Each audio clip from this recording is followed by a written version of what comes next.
But who am I really? I have these identities and I have these jobs as a person, as a soul, as a spiritual entity. Have these identities. What are they for? Well, I think we know what they're for. At this level and at this point, most of the people who I'm speaking to know what these identities are for. For learning. It's that simple. You know, I get to play a role, and we all get to play roles, and I would suppose there's a modicum of entertainment to the whole situation, that we are enjoying playing these roles, and I enjoy it very much, actually, as much as it sucks on a universal cosmic spectrum to be stuck in an identity or another identity. On another level, it's actually very enjoyable to me as a soul to play roles and learn with my friends about each other that way. I could say that it's less like a play and more like an improv. Like that improv show that was on American television for a while. That we are playing these roles, but we're doing it in order to be creative and to learn about each other, not to get stuck in the roles.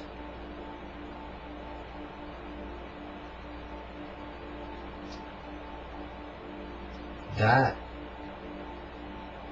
has a danger of becoming an identity even. This teaching, learning paradigm. But it's a lot easier for me to realize immediately that once I start playing one of these roles, I'm not the teacher and I'm not the student, and I'm not any of these things that you can put these names on. Just like you. We're performing the cosmic play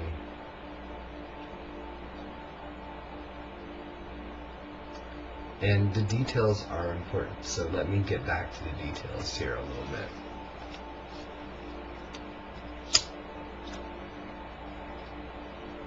Like I said, I'm a diplomat, I'm an ambassador. I've been asked by several extraterrestrial groups to represent them, and I've turned down most of them because they are self-serving and they want me to represent their interests, and that's not going to happen. I'm too strong-willed as an individual, and it's sort of a downfall of mine that it's hard for me to be a team player because I don't really trust anybody's team. I've learned in the universe not to take sides and take too much involvement in anybody's drama.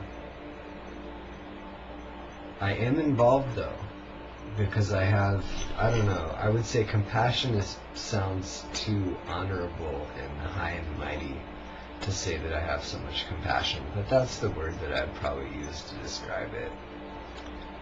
I want the worlds to get bridged, and that is larger than me. So you could call it selfless in that respect. It's not really though, because I'm just doing what I love, and I'm doing what comes naturally to me. And I think that this is a conflict for a lot of entities, and it need not really be. Because we can do what we love, and indeed probably we should do what we love,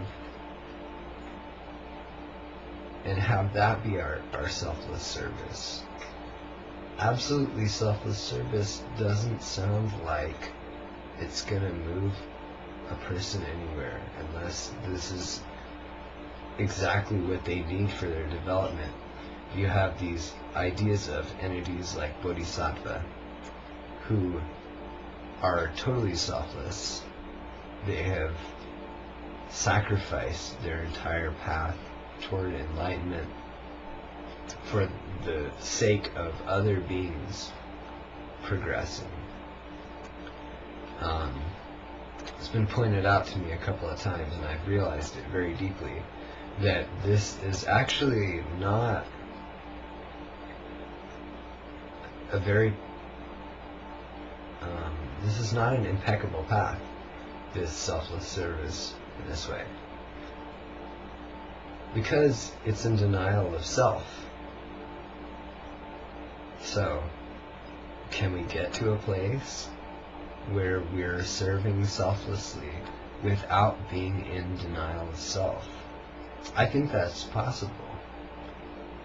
But I don't think that we can just jump the gun and suddenly assume that we are these beings like this. And I think honestly that the beings that we think of and that call themselves something like Bodhisattva are actually reaching out for help in the way that they help others. I know that the way that I have done this with other human beings, that has been the case for me. There was nothing that I could possibly have gained by helping certain people.